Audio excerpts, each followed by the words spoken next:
Back in 1989, the Watchtower published a minister's handbook called Reasoning from the Scriptures. It was actually a remake of a similar publication that was called Make Sure of All Things. And that's really an obligation of Christians, isn't it? To make sure that what we believe and what we teach others is the truth.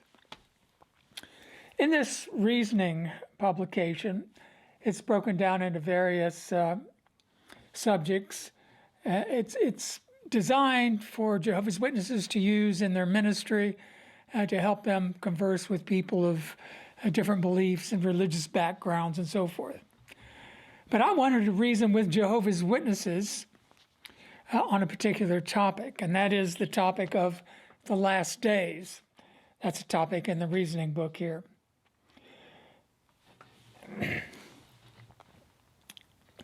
Obviously, I don't have time to go through all of this, but I wanted to hit a couple of points. Here's a subheading: what indicates that we today are living in the last days?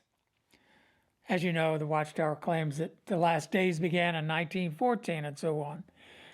And it says, the Bible describes events and conditions that mark this significant time period. The sign is a composite one made up of many evidences.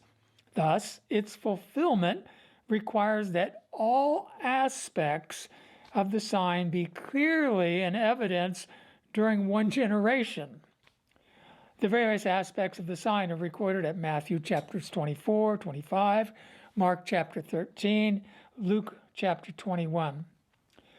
There are further details at 2 Timothy 3, 1 through 5, and it goes on to point out Revelation chapter 6, 1 through 8. So, of course, World War I began in 1914, and that was one of the things that Jesus said would occur. Nation will rise against nation, kingdom against kingdom.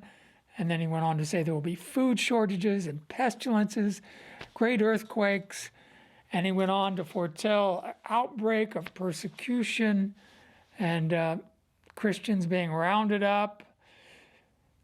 And he also foretold that men would become faint out of fear and expectation of the things coming upon the world.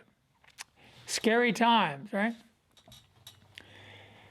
Well, reasoning on the scriptures, I'm going to take, they've referred to 2 Timothy 3, 1 through 5. And that, of course, is where Paul said, in the last days, there will be critical times hard to deal with. And why? He says, because men will be lovers of themselves, lovers of money, self-assuming, haughty, blasphemers, and all of that. Okay.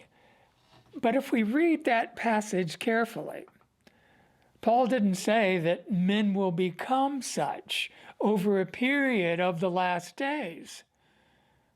No, he said the last days, critical times hard to deal with, will be here. And why? Because men will be this way. So it's not a process that takes place during the last days where people become more and more and more ungodly over succeeding generations, really. No, critical times will be upon us, hard to deal with because people will have become so godless and so corrupt. For example, now, the first one, people will be lovers of themselves. This has been described as the age of narcissism. Narcissists are wrapped up in extreme self-love to the exclusion of everyone else. And we can see that all around us. But if you've lived a while, I've been alive for 70 years, and looking back, I can see how this has developed year after year after year. It becomes more and more evident. If we go back to 1914, was it so evident that people were narcissistic, lovers of themselves? Well, no. It's a gradual thing. But that's not what Paul was describing. I'm repeating myself, but it's hard to get people to reason on this. That we hear this over and over again. The last days, people will be this. Oh yeah, it's true. I've heard people on YouTube that aren't Jehovah's Witnesses saying that these are the last days because men will be lovers of themselves. So I think a lot of people have jumped on the end times bandwagon. But I don't believe we're in the last days yet. The final part of the days, the end times, whatever you want to call them, the conclusion. I believe it's about ready to begin. Anyway, this is interesting that the Watchtower acknowledges that people would have to see all of these things, because that's what Jesus said. When you see all of these things occur. Well, have you seen World War I? How about World War II? I know you haven't seen World War I. There's only a few people alive now that were living before 1914. In fact, the oldest person in the world right now is a woman, Maria Branyan, something like that, lives in Spain. She's 116 years old, and she was born in 1907. So she was like 7 years old when World War I began. So if all of these things have been in evidence, which I don't think they have, but just assuming they have, then, okay, Maria has seen all of these things. But have you? Have you experienced war? I mean, when Jesus said, nation will rise against nation, you'll see all these things, know that I'm near at the door. Would we have to consult a history book? Oh, yeah, there was a war 100 years ago, killed a lot of people, and a big Spanish flu that killed even more people than the war. Yeah, I remember reading about that in history books, you know. In Revelation, it cited, of course, Revelation chapter 6, where the horsemen of the apocalypse, so-called, are let loose. And it says that peace was taken away from the earth. Well, a person might make the case that peace was taken away from the earth during World War I. We call it a world war. Originally, it was called the Great War, and it involved many nations, but it was fought mostly in Europe. War didn't come to the United States or North America or South America, for that matter. Pretty much the same with World War II, and it was a much more destructive war. But here's the question. Remember, we're reasoning from the scriptures. If peace was taken from the earth in 1914, Satan was thrown down and woe for the earth, right? Has peace since then been restored? Because I don't think most people are really too concerned about war. Yeah, you may have heard something about a war in Ukraine. Do you think most people could find Ukraine on a map? I don't think so. The point is, it's way over there. And unless you live in Ukraine or one of the surrounding nations that are being flooded with millions of refugees, it's not really something that you're too concerned about. Would you agree with me that most people are rather complacent? Men are lovers of themselves, right? Indulging in pleasures rather than lovers of God. People are caught up in all kinds of things, taking extravagant vacations, buying this and that. I see people going by on the freeway with these gigantic motor homes and trailers and all kinds of toys and recreational vehicles. Has peace been taken from the earth? Really? Because it doesn't appear to be. It appears to me that people are unconcerned. I think they're more concerned about the economy, or if they're going to be able to, pay for all their luxury goods and homes and fancy cars and all of that. But we're living in a time of relative peace. And the last time that Americans were really faced with war was back in the 60s and early 70s, the Vietnam War. And that was a long time ago now, 50 years. So has peace been taken from the earth? Be honest with yourself. We're enjoying the good times right now. But that could end pretty quickly. It's another interesting point here. Talking about, I'm going to skip on down. Jesus said there'd be pestilences in one place after the other. It says at the close of the First World War, the Spanish flu swept the globe, claiming upwards of 20 million lives, and at a rate unparalleled in the history of disease. And that's true. And in fact, I think that 20 million is probably a very conservative number. Some have said it could be as high as 50 million. And the thing about the Spanish flu, most diseases like this, they affect the elderly and the very young. The Spanish flu hit people in their 20s and 30s, but they were healthy people. My wife's great-grandmother died when she was like 25 years old from the Spanish flu.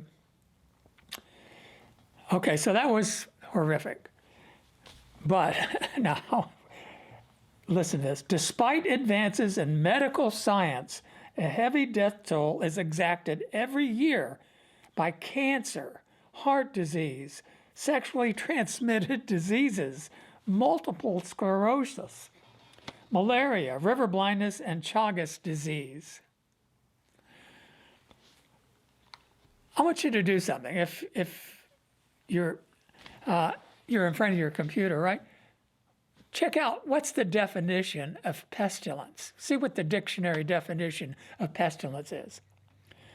It's a virulent disease. It's contagious.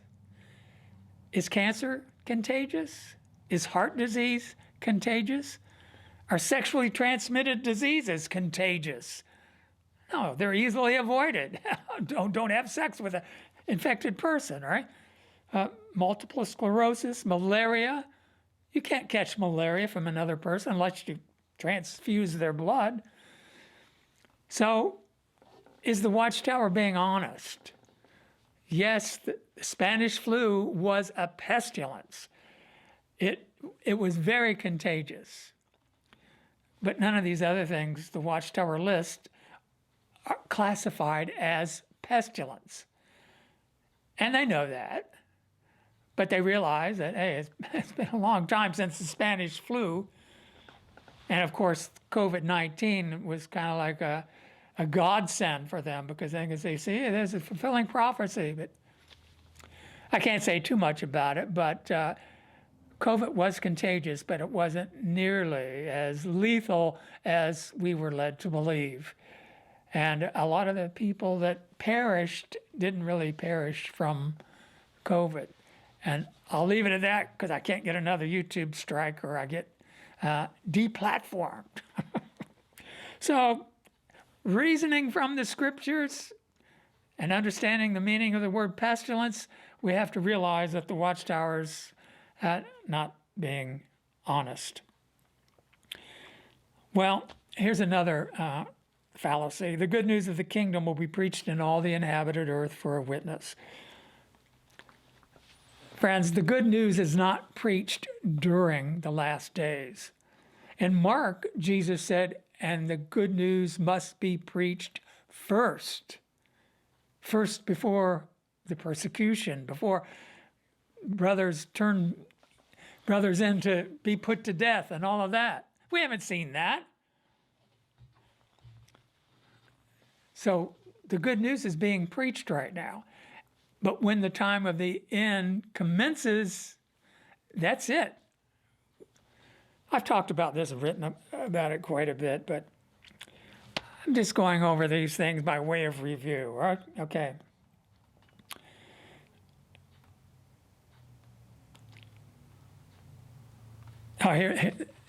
down toward the bottom of this, that the handbook gives Jehovah's Witnesses some help to overcome common objections. And if the householder says, well, how do you know that some future generation won't fit the prophecy even better than this one? And you're supposed to say, well, that's an interesting question. And the answer highlights the fact that we are living in the last days. How? Well, part of the sign given by Jesus involves war between nations and kingdoms. But what would happen today if fulfillment of the sign required that we wait until another all-out war were to break out between the superpowers?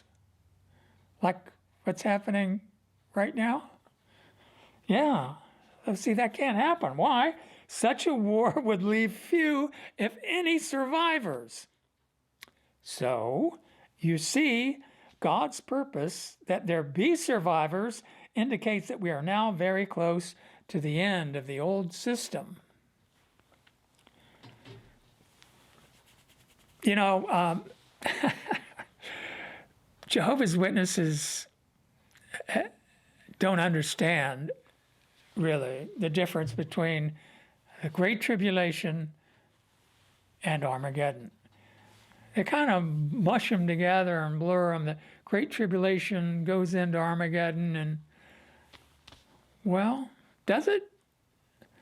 Because Jesus spoke of this great tribulation will be unlike anything that has ever come upon the earth or ever will again. And he said, unless those days were cut short, no flesh would be saved. But on account of the chosen ones, those days will be cut short. Well, what could possibly threaten the existence of mankind? In the first century, God didn't rain fire out of heaven and destroy Jerusalem. That was sort of a miniature fulfillment of Jesus' words, wasn't it? It was the Roman soldiers that surrounded Jerusalem and laid siege to it and killed about 1 million Jews. A lot of worshipers had come to Jerusalem for the Passover, and that seemed like a good time for the Romans to do some payback for the rebellion that the Jews fomented. So anyway, in the grander fulfillment, does God threaten humanity with extinction and then he cuts his extermination short? No. What could possibly threaten all of mankind with extinction? Nuclear war. It is so easy. It's unbelievable. One man sitting behind a desk can push a button and launch thousands of missiles with dozens of warheads each. And that would be it. Is that what's going to happen? I think so. I'm certain of it, that Jehovah is going to allow the demons to threaten mankind with extinction. How will God cut it short? He doesn't say. But it must involve something miraculous, that God would intervene as the Savior of mankind, as Jesus said, on account of the chosen ones, to prevent the earth from being ruined, turned into a radioactive cinder. They have the power to do that. And God's going to let them go to the extent where divine intervention is necessary to save mankind. So the tribulation will be cut short. So the very thing that the Watchtower says, that there couldn't be another world war because it would involve these superpowers with their nuclear weapons, yeah. Yes. That's why God will be forced to intervene. So it's interesting. I mean, look where we are now. People are talking about the possibility of a nuclear war. It's not just saber rattling. The United States and the British, of course, have made known their intention to destroy Russia. They've stated it. We can't allow Russia to win this war in Ukraine. We have to have a regime change in Moscow. We have to get rid of Putin. And we really want to break Russia up into smaller nations. Make it easier to exploit their $75 trillion worth of natural resources, right? And we can't allow China to go on developing this one belt, one road thing and freeing the nations of the global south from our colonialist scheme. The Anglo Empire is not going to allow that. They will go to nuclear war. It's come out recently that the Ukrainian army has lost about 500,000 men. You know, that's more men, more soldiers have been killed in 18 months of war in Ukraine than were killed, Americans were killed in World War II. There weren't 500,000 Americans killed in World War II fighting a war in the Pacific against the Japanese and in Europe and Northern Africa against the Germans and the Italians. It's pretty horrific when you think about it. And now that it's obvious to these NATO war gamers that their little proxy war is run its length, that the Ukrainians are done. So I just read an article this morning. The British are talking about putting more soldiers into Ukraine. In fact, a little snippet came out last week. The Russians destroyed a NATO tank, and they went up to it, and there was a soldier in the tank still alive. And he said, "Nein schießen." I don't know if I'm pronouncing that right, but it meant don't shoot in German. Well, the other crew members were dead, and the Russian soldiers tried to give him first aid, and they asked him if they were German. He says, yes, the whole tank crew was German. I guess it must have been a German Panzer tank. So NATO is fighting this hybrid war against Russia. It's no longer just Ukrainians. It never was just Ukrainians. There were mercenaries and advisors, and the Ukrainians are given all the logistical help from satellites and overflights of spy planes and all of that to weaken Russia, to bring Russia down. And it hasn't worked. Russia's gotten stronger. The sanctions haven't worked at all. And now the Russian factories are working 24/7, putting out munitions and drones.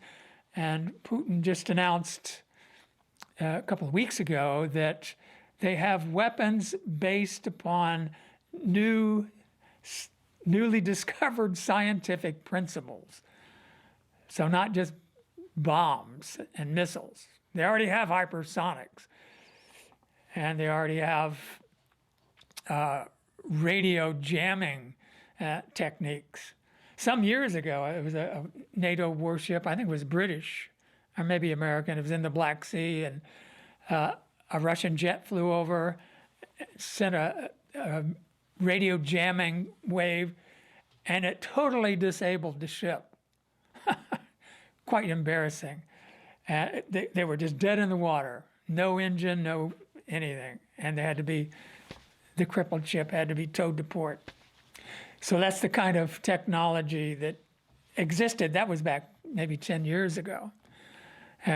What they have now is anyone's guess. Lasers, for certain. We're going to see.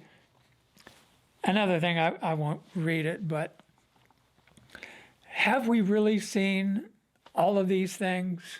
Even if you're as old as Maria, no. Even the Watchtower admits that, but they're not honest and straightforward. For example, Jesus in Luke, the 21st chapter, he said that men will become faint out of fear in expectation of things coming upon the inhabited earth, for the powers of the heavens will be shaken. The Watchtower says, well, yeah, the people are fearful for crime, but then a few years ago they said, well, no, we really haven't seen that yet. But now they've sort of flip-flopped back. An article on jw.org, about global warming, they were saying that this summer's heat wave was a fulfillment of the sign. And Jesus said, you'll see terrifying things in the heavens. That's the heat wave. Well, at least before that, they were honest enough to point to the weaponry in World War II. There were some terrifying things flying around in World War II. The Germans invented the first missiles, the buzz bombs that wreaked havoc on London for a while. But those are like tinker toys compared to what they have now. And again, unless you live in Ukraine, you've not seen a cruise missile or a hypersonic missile. But what will happen when you do see them? Do you think people won't be terrified? What is going to happen to our world? We're going to be brought to the brink of destruction, and people are going to be terrified. So, have we seen all of these things? No. Have we seen any of these things? No. Except maybe one thing. Jesus said, you'll hear of wars and reports of wars. See that you're not alarmed. These things must take place. The end is not yet. So we're hearing of wars here and there, aren't we? Ukraine, that's the big hot spot, but Syria, the Middle East, some coups in Africa. Feels like we're building up to something. And we are. Nation against nation, kingdom against kingdom. Peace will be taken from the earth. And if there's war and missiles flying, the financial system, it's already a house of cards. You know it's going to come crashing down. Food shortages. Hey, they're already working on another pandemic. So it can all happen in short order. And that's exactly what I expect and what I've been talking about for the last 22 years. Anyway, that's my Sunday talk. And I do want to mention, if you're going to post a comment, you're welcome. But if you want to advertise someone else's YouTube channel or website, yeah, forget about it. I'll take your comment down. If you want to say some silly thing that doesn't have anything to do with this video, don't bother with that either. You're welcome to ask questions, even criticize, whatever, but those are the couple of things I don't allow. So anyway, I'm supposed to say press the like button. I never remember to say that. I don't know, it's supposed to help a website or a channel get a boost in the algorithm. So thanks for watching.